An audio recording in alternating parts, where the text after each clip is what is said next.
वैशाली कैसे आज़ाद होगी? राजनारायण जी तो ये संकल्प उठा लिया है, इस पर आप क्या कहेंगे? राजनारायण भाई के साथ हम लोग तन मन धन के साथ हैं और वैशाली के आज़ादी का आंदोलन हम लोग पिछले 6 माह से चला रहे हैं। और जो लोकतंत्र की धरती वैशाली जो गुलाम पड़ी हुई है, हम लोग निश्चित रूप से वैशाली को आज़ाद कराकर ही चल लेंगे। हम लोग चुनाव मैदान में उतर गए हैं और चुनाव के द्वारा जो ही लोकतंत्र जो गुलाम पड़ा है उसको हम लोग आज़ाद दिलाएंगे। राजनारायण जी का साथ दे रहे हैं।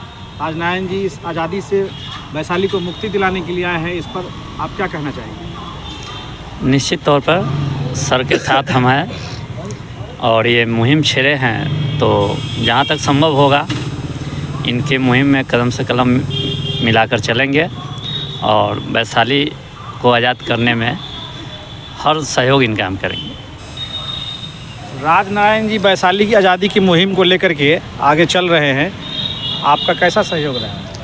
मैं इसमें तो एक पंक्ति मुझे याद है आगे की, उसको कहना चाहूँगा कि एक आदमी है जो रोटी बेलता है, दूसरा आदमी है ये रोटी खाता है, तीसरा आदमी है जो ना रोटी बेलता है और ना रोटी खाता है। ये कौन है? तो इस पर सांसद मौन है।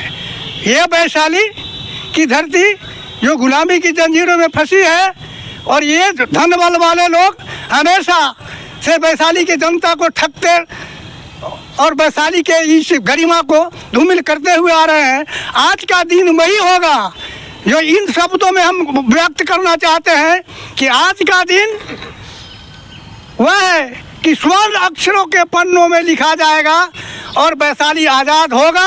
और इन तमाम लोगों के सामने मैं प्रण करता हूं कि वैशाली जब तक आज़ाद नहीं होगी, मैं ये नारायण क्या बोलते हैं नारायण भाई की क्या बात करूं, मैं सारे तमाम बंधुओं से ये आग्रह करता हूं कि वैशाली आज़ाद होगा और हम तमाम इस सब को लेकर चलेंगे और आज़ादी दिला कर ही रहेंगे और तभी चैन की सांस लेंगे।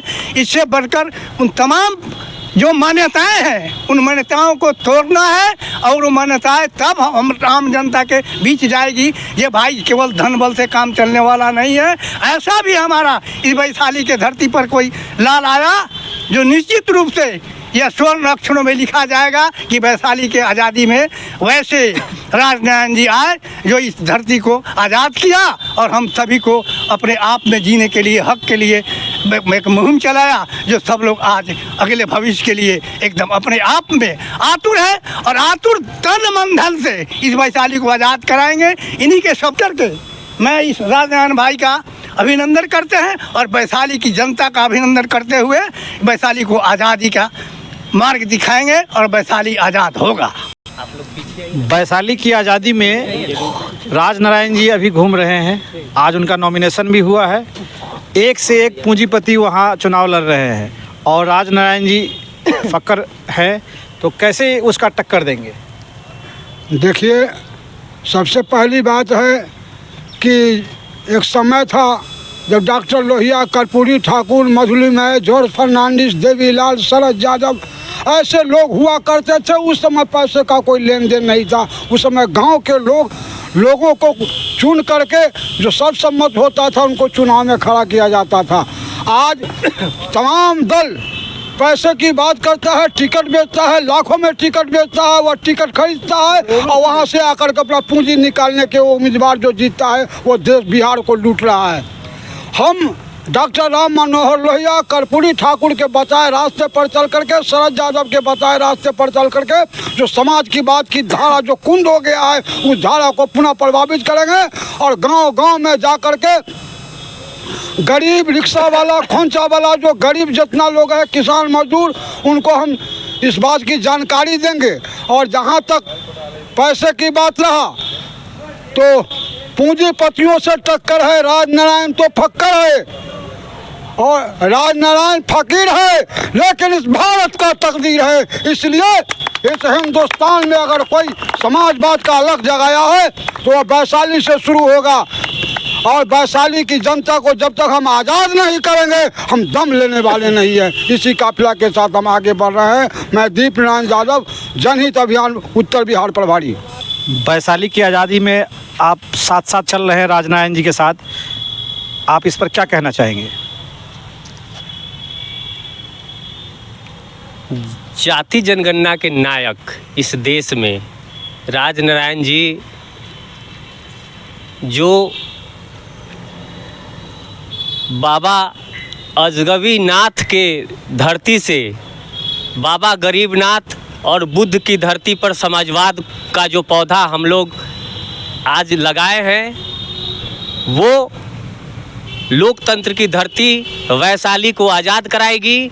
और इस देश में इन्होंने जो 17 साल से जाति जनगणना की मुहिम को जो छेड़े और बिहार में पहला जो सफलता मिली, ये वैशाली की अगर जनता चाहेगी तो देश में भी जाति जनगणना होगी।